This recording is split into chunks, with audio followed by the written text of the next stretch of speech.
Hello, good morning, and welcome to a new vlog. আজকে 12th August আর মায়ের operation তো কালকে হয়ে গেছে একটা, আর আগামীকাল হবে আরেকটা।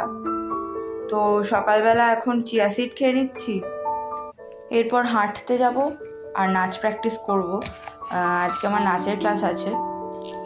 বেসিক্যালি আমার সোমবার দিন নাচের ক্লাস থাকে, কিন্তু কালকে যেহেতু মায়ের অপারেশন ছিল তাই জন্য আমি আর যাইনি। আমি আজকে যাব নাচের ক্লাসে বিকেলবেলা।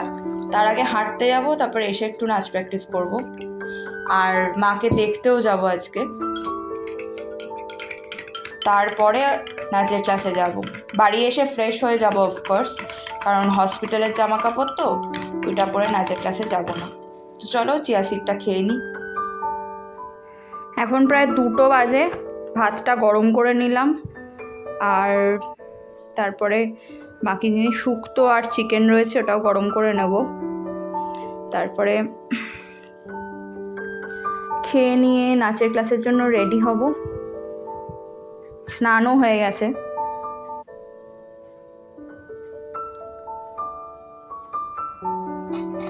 এই যে চিকেনটা, এটাকে জাস্ট করে নেব। বাবা শক্ত হয়ে রয়েছে পুরো। এটাকে গরম করে নেব, তারপরে লাঞ্চটা করে নিতে পারবো। বুঝতেই পারছি না কোনটা কি পিস, এতটা শক্ত হয়ে রয়েছে, পুরো ইট হয়ে রয়েছে। যাই হোক, যেটাই হোক আমি খেয়ে নেবো, কোনো অসুবিধা নেই আমার। আর যে কোনো পিস হলেই হলো, এতগুলো খাবো না। 3 পিস উঠে গেছে, এত খাবো না। জাস্ট 2 পিস চিকেন আর একটা আলু। চলো গরম করে নিই।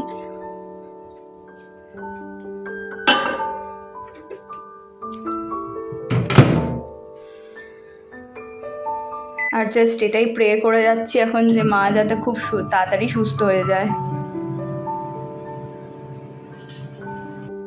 আসলে ব্যাপারটা হচ্ছে, আমি যতটা না বেশি চিন্তিত যে মায়ের অপারেশন কেমন হবে, তার চেয়ে আমি বেশি চিন্তিত এইটা ভেবে যে যখন ফিজিওথেরাপি হবে তখন মায়ের সিচুয়েশানটা কীরকম হবে।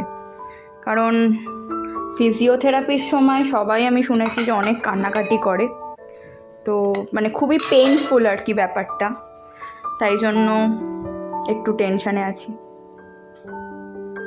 আর সাডেনলি না একটা চকলেটের অর্ডার চলে আসে আমার, তো সেটাকে রেডি করে নিয়ে তারপরে এখন যাচ্ছি নাচের ক্লাসে।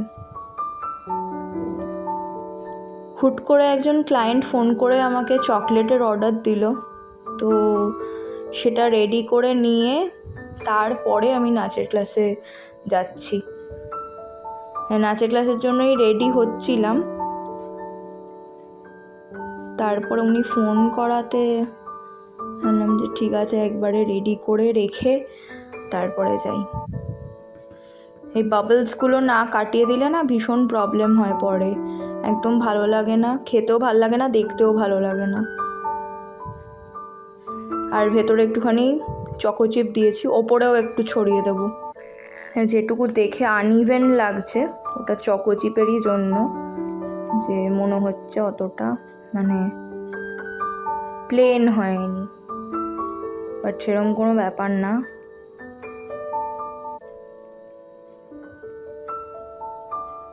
আর আমি ক্রিম, বাটার, চকোচিপ, ঘি এগুলো দেওয়ার সময় কোনো কার্পণ্য করি না।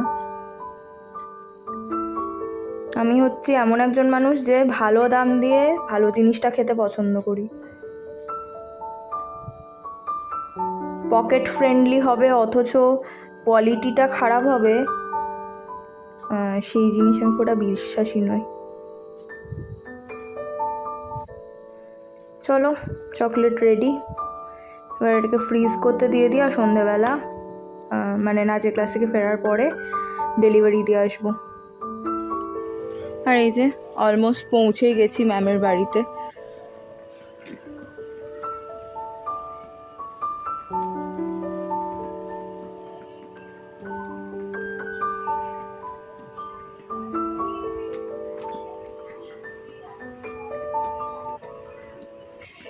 এই যে এই যে সামনের বাড়িটা দেখছো, এই বাড়িটাই।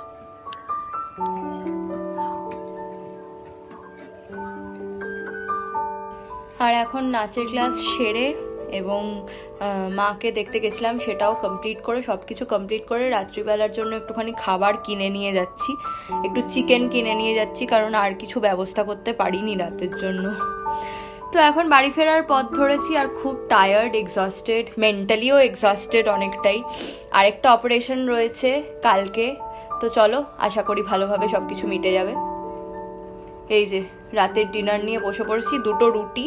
এই রুটিটা বাড়িতেই করা, এটা নিয়ে কোনো অসুবিধা নেই, এটা আর কিনিনি। আর এই যে ফিস্ট থেকে একটুখানি চিকেন বাটার মশালা কিনে এনেছি, এটা দিয়ে আমার আজকের দিনটা তো হয়েই যাবে, কালকের দিনটাও হয়ে যাবে। তো এই দিয়ে কাজ চালিয়ে দেবো। চলো, এই ব্লগটা আজকে এই পর্যন্তই, দেখা হবে নতুন কোনো একটা ব্লগে। টিল দেন টাটা, সবাই খুব ভালো থেকো, সুস্থ থেকো এবং মায়ের জন্য খুব প্রেয়ার করতে থেকো। আর আমার গলাটাও একটু বসে গেছে, ঠান্ডা লেগে গেছে একটু।